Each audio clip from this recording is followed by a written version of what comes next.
एक सेठ जी ने कथा करवाई। व्यास जी आए, सेठ जी ने अपने सभी मित्रों को निमंत्रण दिया, बोले भाई सबको कथा में आना है, हमने कथा करवाई है। अब यहाँ गर्ग जी ने कथा करवाई, उन्होंने सब अपने फैमिली मेंबर्स को, अपने मित्रों को इनवाइट किया ना, सब आए। तो जैसे कोई अगर अच्छा हमारा दोस्त आता है तो हम क्या करते हैं, उसको स्टेज पर लेकर के जाते हैं महाराज जी से मिलवाने के लिए, महाराज जी हमारा बहुत अच्छा दोस्त है ये। ऐसे ही वो सेठ जी ने कथा करवाई तो उनका एक दोस्त आया, अपने दोस्त को लेकर के ऊपर मंच पर गए और मंच पर जाकर के महाराज जी से मिलवाया। और वो दोस्त जो था वो कभी भजन वजन नहीं करता था, लेकिन अपने दोस्त के कहने पर वो आ गया था कथा में। आज जैसे ही मंच पर आया, ध्यान से सुनना सभी लोग, संत जो थे वो चेहरा देख करके ही समझ जाते थे कि आदमी भजन करता है कि नहीं करता। जैसे ही वो उनके पास आया तो जो वक्ता कथा कर रहे थे उन्होंने उससे कहा, वो सब तो ठीक है महाराज, आप थोड़ा भजन किया करो, आप भजन नहीं करते हो। वो आदमी कहने, अरे महाराज जहर खाने का समय नहीं है, आप कह रहे हो भजन किया करो। एक सेकंड का समय नहीं मिलता मुझे फैक्ट्री से, आज बड़ी मुश्किल से 5 मिनट निकाल के आया हूं आपकी कथा में आने के लिए, बहुत समझिए आप। संत बोले, अच्छा तुम यदि भजन करोगे ना तो तुम्हारी जो बिजनेस है ना वो 10 गुना ज्यादा तीव्र गति से कमाई करवाएगा तुम्हारा, देख लेना। अब जिसको अपनी बिजनेस की पड़ी रहती है और बढ़े, और उसको तो उपाय चाहिए कैसे भी बढ़े। अच्छा सच में? बोले हाँ, 5 मिनट बस भजन करना है तुम्हें, सब हो जाएगा काम। कहीं भी समय निकालो, 5 मिनट भजन करो। तो उसने कहा कभी भी कर सकते हैं? बोले हाँ कभी भी करो। और उस भले आदमी ने पता कौन सा समय चुना? सुबह सुबह बाथरूम में बैठ करके भगवान का भजन करता था।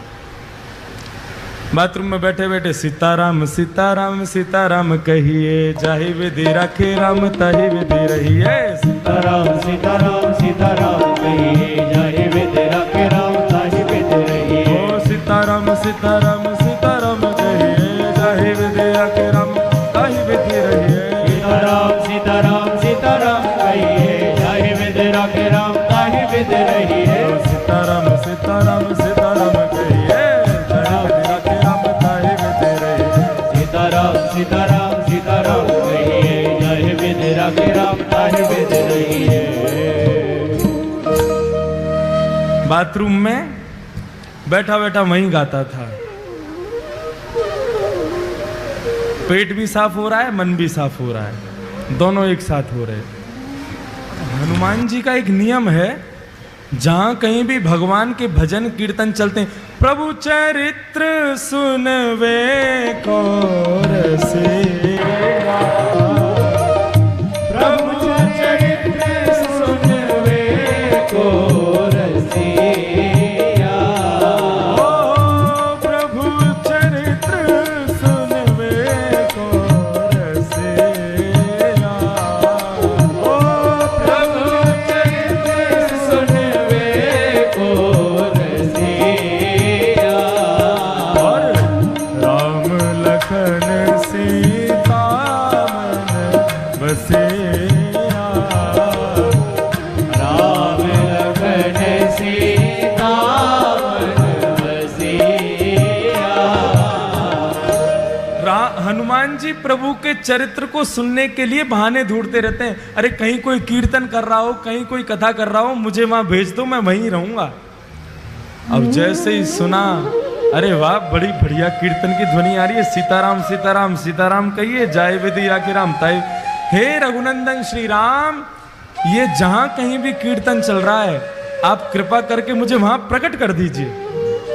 और भजन कहां चल रहा था? भजन बाथरूम में। हनुमान जी महाराज ने आंख बंद की और जैसे ही पहुंचे,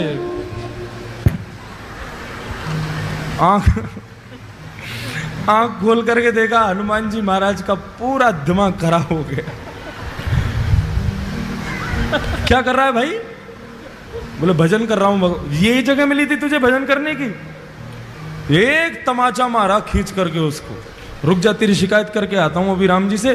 कभी हनुमान जी का ऐसा दिमाग खराब हुआ, सीधे भगवान। अब इसका मतलब ये मत सोचना सुबह सुबह आप भी कहीं भी कर लो भजन, तो कोई बात नहीं है। हनुमान जी महाराज सीधे राम जी के पास पहुंचे। राम जी के दरबार में जैसे ही पहुंचे, राम जी महाराज बड़े दीनहीन सा मुख बना करके दर्द के मारे करा रहे थे, बैठे थे चुपचाप। हनुमान जी महाराज बोले, मेरे रघुनंदन श्री राम, मेरे प्यारे श्री राम, आपको मैं प्रणाम करता हूं। प्रभु आज एक आपको बड़ी बड़ी विचित्र बात मुझे बतानी है आपको। राम जी बोले, हाँ बताओ। नहीं पहले आप बताओ, आप इतने उदास क्यों हो? नहीं कुछ नहीं, ऐसा कुछ नहीं। नहीं नहीं प्रभु बताना तो पड़ेगा आपको। अरे भाई बोला ना कुछ नहीं। प्रभु आपको मेरी सौगंध, बताइए ना क्या बात है। मैं आपको दुखी नहीं देख सकता, आप एक बार बताइए तो सही क्या कष्ट है। राम जी बोले, हमारी पीठ में बहुत तेज दर्द हो रहा है। बोले क्यों? बोले स्वयं खुद ही देख लो। जैसे ही पीछे पीठ के पास गए, हनुमान जी बोले कहां देखना है? बोले हमारा अंग वस्त्र हटाओ। अंगवस्त्र जैसे ही हटाया महाराज, बानर के पंजे का निशान बना हुआ था वहां पर। हनुमान जी महाराज बोले, प्रभु किस बानर की इतनी हिम्मत हो गई, मेरे होते हुए आप पर प्रहार किया उसने? राम जी बोले, बस ऐसे ही है, कुछ लोगों को ज्यादा ही छूट मिल गई है। बोले नहीं नहीं प्रभु आपको बताना तो पड़ेगा, ये लगी कैसे आपको? राम जी बोले, हम नहीं बोलेंगे। बोले नहीं नहीं प्रभु बताना पड़ेगा। बोले हम नहीं बताएंगे। बोले आप मत बताओ, मैं एक अभी फिंगरप्रिंट चेक करवाता हूं ना।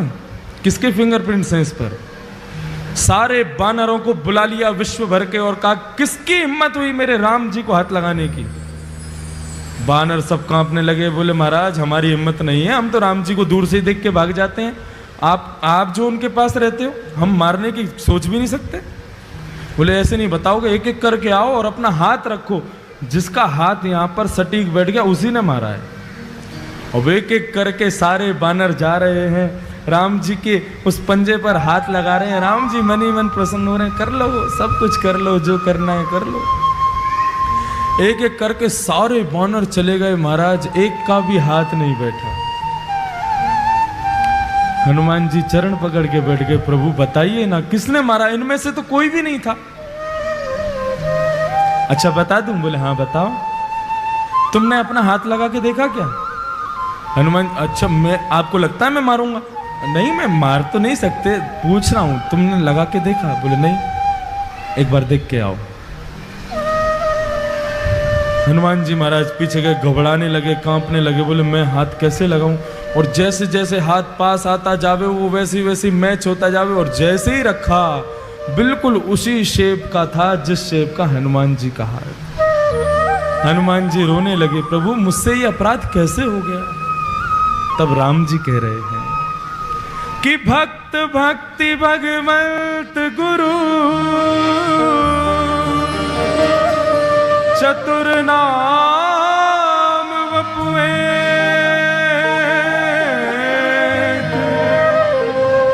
तिनके पग वंदन किए नाशहि विघ्न अनेक। हनुमान भक्ति, भक्त, भगवान और गुरु, जब मनुष्य मेरा भक्त बन जाता है ना तो वो मेरा ही स्वरूप हो जाता है। उस पर आया कष्ट वो मुझे भी लगता है। तुमने मेरे एक भक्त को मारा, वो पीड़ा मेरे भक्त को कम हुई, मुझे ज्यादा हुई है, इसलिए मेरी कमर में लगा है। बंधुओं, भगवान कहते हैं जब व्यक्ति सर्वस्व मुझे अर्पित कर देता है तो उसका दुख मेरा दुख है, उसका सुख मेरा सुख है, उसका आनंद मेरा आनंद है। और वही भक्ति पथ का पहला स्वरूप है। हम जो कुछ भी करते हैं सब कुछ भगवान को अर्पित करना है। फिर दुख की घड़ी में भी वो तुम्हारे साथ है, सुख की घड़ी में भी वो तुम्हारे साथ है। ये भक्ति पथ का पहला मार्ग समझ में आ गया सब लोगों को? हम जो कोई भी पुण्य करते हैं, एक बार मुख से यदि हरि नाम भी निकलता है तो भी भगवान से कहो, प्रभु मुझे इसके बदले कुछ नहीं चाहिए, आप रखिए। भगवान की दरबार में तीन चीज हमेशा याद रखना, तुच्छ, कुछ और सब कुछ।